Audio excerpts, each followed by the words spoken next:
Kaixo, ongi etorria, funtzio kuadratiko oso bat ikusiko dugu orain, hau da, A, B eta C ditunak.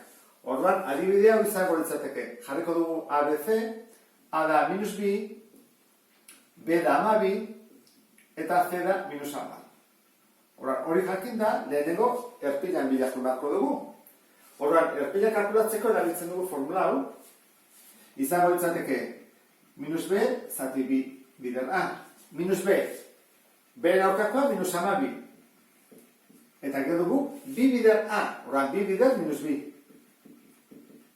Hori izango litzateke minus ama B zati minus lau, plus iru. Orduan gu badakigu, isa iru denean, hor dagoela erpila. Horrean falta zaigu, iaren balioa. Zer egiten dugu? Isa ordezkatu iruarekin. Horrean jartzen dugu. Minus B bider iru ber B, gero ama B bider iru, eta kenamar. Hori izango litzateke, lehenengo goratu berreketak direla, iru bider iru bederatzi, eta hemen gaitzegu minus emezortzi orduan, hau da, hogeita amasei eta kenamar. Lehenengo kenketak ingoitugu, biak batu. Hau da, minus hogeita zortzi. Orduan, hogeita amasei di, kentzen baiegu, hogeita zortzi, gaitzezkigu zortzi. Orduan, erpila izango litzateke, iru zortzi puntua. Orain, gure galdera izango da, erpila zer da, maximoa edo minimoa. Hortarako begiratu behar dugu, A-ren balioa. Zer da? Zero baino txikiagoa. Horrak agarrak benuz daude. Horrela. Horrek esan edu, hau dela, maximoa. Erpila da hori da, eta da maximoa. Lehenengo lana bukatu dugu. Horren, ebakidu da puntuak. Gogoratu, isa noiz ebakitzen du? I zero denean. Hori da ingo duguna. I zero baldin bada, jarriko dugu. Minus B isa berbi, gehi ama B isa, kenama. Baina hori zer da, bigarren mailako ekuazio oso bat. Horren, guazen ordezkatzea. Isa berdin, minus B, gehi ken. Amabi bider amabi, egun berrogeita lau. Ken lau bider A dela minus B, bider C dela minus ama. Zati, B bider A, B bider minus B da minus lau. Horren, hola izango litzateke. Azkar egin da, hau da, egun berrogeita lau, eta kenduko diogu, hau da, lau bider minus B, minus zortzi, laro gehi. Horren, kendu bat diogu laro gehi, zati minus lau. Isa berdin, egun berrogeita lau, kelaro gehi, atatzen da hirurogeita lau, eta horretan zortzi bider zortzi. Bi soluzioak hemen daude. Bada, kenamabi gehi zortzi, direla minus lau, zati minus lau,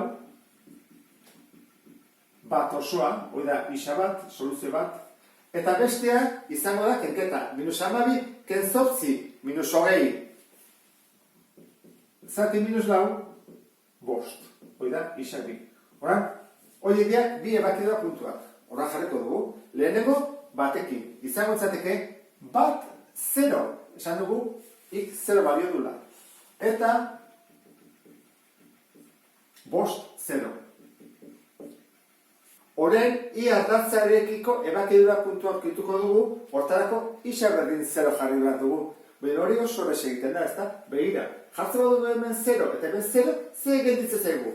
I berdin, hau da zero, hau da zero, eta kenama. Beraz, i da minus ama.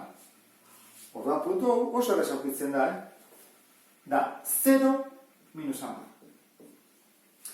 Aurrera, joan aurretik, taula osatuko dugu, isa eta irena. Eta erdian, jarriko dugu, erpina. Zenbat da, isa iru. Orduan, hartuko ditugu batzuk txikiagoak eta beste batzuk handiagoak. Adibidez, bi bat 0, lau, bost, 6. Hemengo balio batzuk badakizkigu. Adibidez, isa iru denean, ida 8. Orduan, hau bete ezakegu. Gehiago ere bai, bat denean da 0. Eta 5 denean da 0. Gogoratu zaitez, simetriko kateatzen direla. Beste bat ere badugu, 0 denean minus 10. Horren hau da minus 10. Hau simetrikoa da, ezta? Esan dugu. Horrek esan nahi du, hau bade bada minus 10, hau ze izango da minus 10. Tabla iaia beteta dugu. Fatazegu bakarrik kalkulatzea hau edo hau.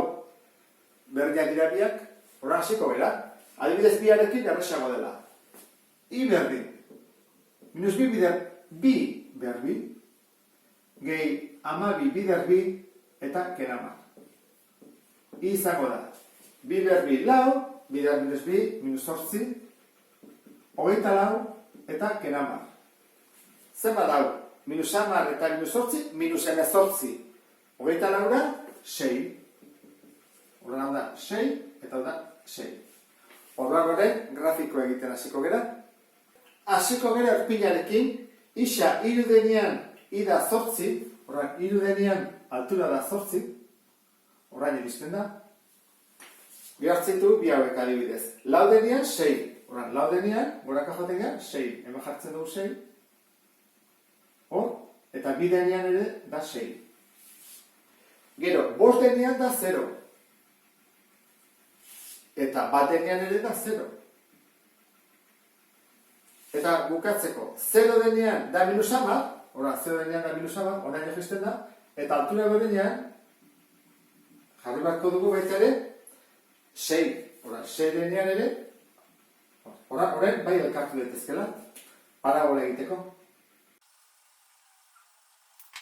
Funtzioaren eremuak badakigu dela zenbaki errealen multzo osoa. Eta ibilbidea, minus infinitotik, 8 arte. Horra jarriko dugu, minus infinitotik, 8 arte, 8 barne. Simetria datza, nun dago? Beti egoten da, erpinean, horrak isa hiru denean. Noiz da beherakorra? Behira. Hirutik aurrea, horra jarriko dugu. Hirutik plus infinito arte, beherakorra da. Eta gorakorra da, minus infinitotik, hiru arte. Nola ez den bikoitia eta ez bakoitia, hor utziko genuke. Bakarrik fatazegu jartzea, erpina hemen dagoela, hiru 8, hemen erakidura puntua dela 5, 0, hau dela bat 0, eta hemen dagoela 0 minus 10. Eta bukatuko genuke. Ulertu duzulakoan beste bat arte. Agur!